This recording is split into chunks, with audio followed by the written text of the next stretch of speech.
Assalamualaikum warahmatullahi wabarakatuh. Bertemu lagi dengan saya, Sony Wayu Tricahyono.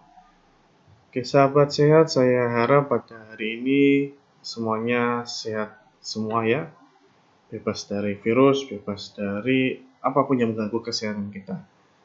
Alhamdulillah, pada hari ini kita akan belajar tentang konsep proses keperawatan. Ini penting sekali bagi Anda yang akan menjadi seorang perawat ya, karena perawat yang akan merawat manusia ya harus bisa komunikasi yang baik dengan pasien, bisa melakukan tindakan khususnya keperawatan. Nah, sebelum melakukan tindakan kita harus tahu proses keperawatan ya. Suatu proses pencegahan masalah yang digunakan perawat dalam berinteraksi dengan pasien, dengan keluarga, atau orang yang penting bagi klien di dalam memberikan asuhan keperawatan. Ini adalah proses keperawatan. Pendekatan keperawatan profesional yang dilakukan untuk mengidentifikasi, mendiagnosis, mengatasi respon manusia terhadap kesehatan dan penyakit. Di dalam proses keperawatan ini akan include semua menjadi satu. Nah, tahap-tahapannya ada 5 yang harus teman-teman pahami dan diingat terus ya. Yang pertama adalah kita melakukan sebuah pengkajian. Nah, pengkajian di sini nanti saya jelaskan di belakang. Yang kedua yaitu diagnosis. Yang ketiga perencanaan. Yang keempat tindakan atau implementasi, yang kelima evaluasi. Nah, di dalam suatu proses keperawatan itu akan melaksanakan sebuah seperti lingkaran seperti ini ya. Lingkaran seperti ini akan terus berputar untuk menyelesaikan masalah yang ada pada pasien. Ya. Pertama assessment, kita melakukan pengkajian dan menentukan diagnosa keperawatan dan menentukan intervensi keperawatan atau planning, implementasi atau tindakan keperawatan dan evaluasi. Nah, jika di evaluasi tersebut kita menemukan adanya masalah baru, nah, kita melakukan pengkajian ulang, menentukan diagnosa lagi dan muter dan seterusnya. Ini akan kita lakukan sampai masalah keperawatan yang ada di pasien selesai, ya, atau masalah teratasi nantinya. Dievaluasi.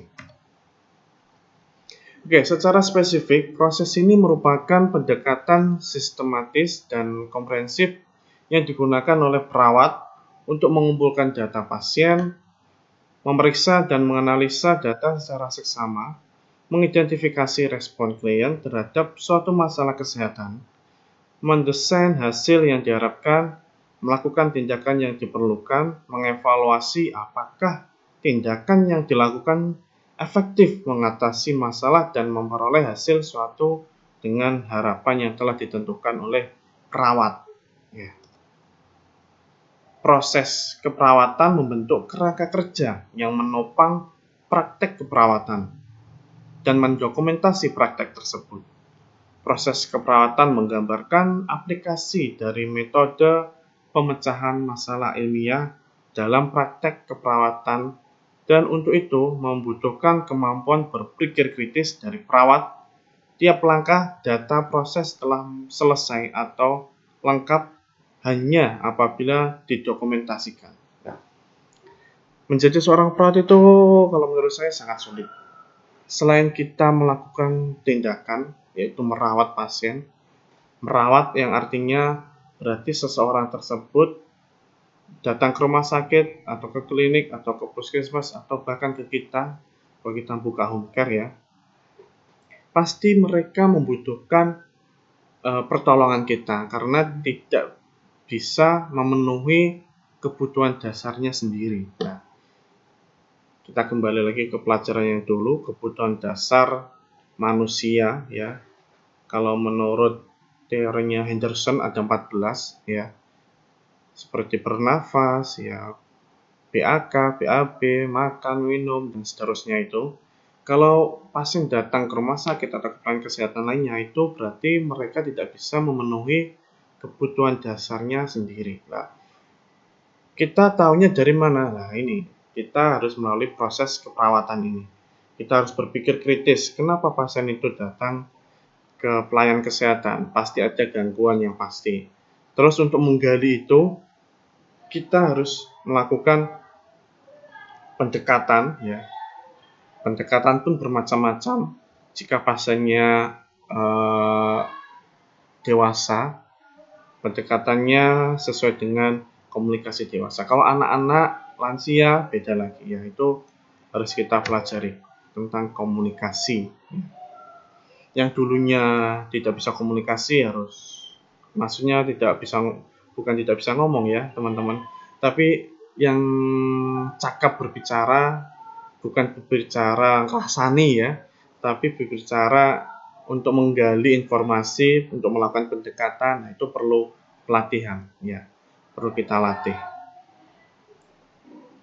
Pengkajian keperawatan, kalau menurut Effendi 95 ini, pemikiran dasar dari proses keperawatan untuk mengumpulkan informasi atau data klien, mengidentifikasi, mengenali masalah dan kebutuhan kesehatan dan keperawatan klien.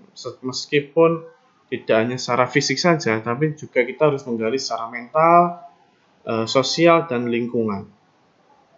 Nah, kebanyakan di sini kita hanya memperhatikan hanya keluhan fisik saja, tetapi kita lihat lagi filosofi manusia ya. Manusia itu bio, psiko, spiritual ya. Itu yang ada di dalam manusia, tidak hanya fisik saja, mental, spiritual, sosial, lingkungan. Itu perlu sekali sebenarnya kita gali lagi. Karena apa? Seseorang yang menderita fisik ya, mungkin bayangkan saja kita pernah menderita badan kita panas gitu ya, flu, badan kita panas gitu ya. Mental kita kan pasti juga tidak sehat karena apa?